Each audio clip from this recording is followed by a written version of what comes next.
Okay, in this next segment, we'll be starting to talk more about the interaction with light with atoms and how that can help us to understand what's going on in the atoms. So I'm going to share my screen to look at these learning objectives.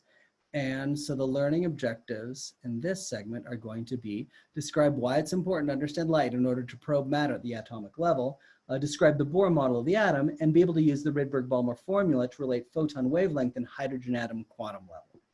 Okay, so we've got all this information about light. People got the experimental apparatus up that it was good enough to like really separate light spectra and understand what was going on. We had a source of light, how it's actually sum of a bunch of different frequencies. And when they were doing this, they noticed that excited atoms, if you got atoms energized, they only gave out some wavelengths of light.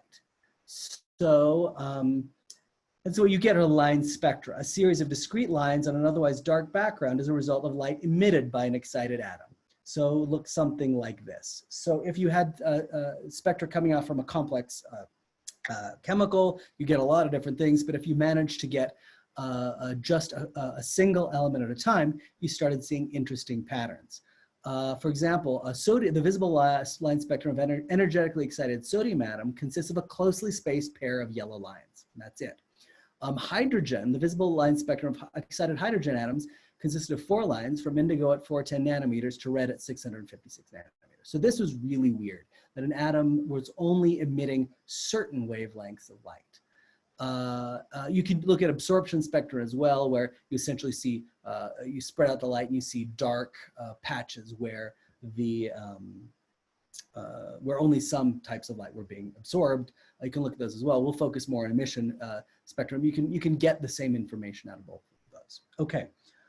Some atomic emission spectra, and these just look crazy. Like, how could you possibly relate this to anything actually going on in the molecule? This was very bewildering to people, but at least, you know, a good mystery means that you've got a chance of finding something out. So this is what really inspired a lot of the work to figure out how light interacted with matter, and therefore how the matter itself was constructed.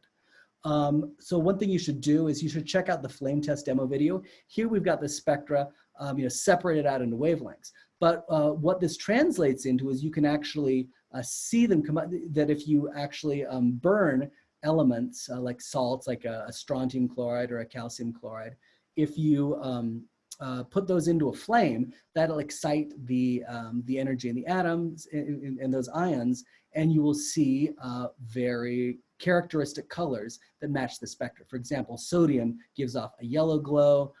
Strontium ends up being a bright red glow. The blues don't show up as much. It's mostly the reds that show up. So I would recommend looking at the flame test demo video that's linked for this day. This is, again, a demo I used to do in class, but not now. So yeah, definitely check that video out and look at these flame tests. You might have done some yourself, but there's a few more examples there. So this is a real phenomenon that people were very interested in quantifying and coming up with some theory to explain why this would happen. So Johann Balmer discovered a mathematical relationship for the 4 visible lines in the atomic light spectrum for hydrogen, that if you looked at 1 over the wavelength, it was proportional to 1/4 minus 1 over n squared. Now this is sort of weird, like how is this motivated? What's the reasoning? But with just 4 lines, are you overfitting? That's something you always have to worry about. But this ended up being a pretty relationship that worked pretty well, and got people thinking about why this might be the case. N is an integer greater than 2. You don't get negative wavelengths. There is no such thing. And R is the Rydberg constant, which is 1.097 times 10 to the minus 2 inverse nanometers. It has to be of units inverse nanometers because these have no units. Pure numbers have no units. And on this side, you have inverse length. So that's it. Sometimes it's useful to think about it, the Rydberg constant, as being 1 over a characteristic wavelength, 1 over 91.13 nanometers. Some calculations, it's easier to think about it like that.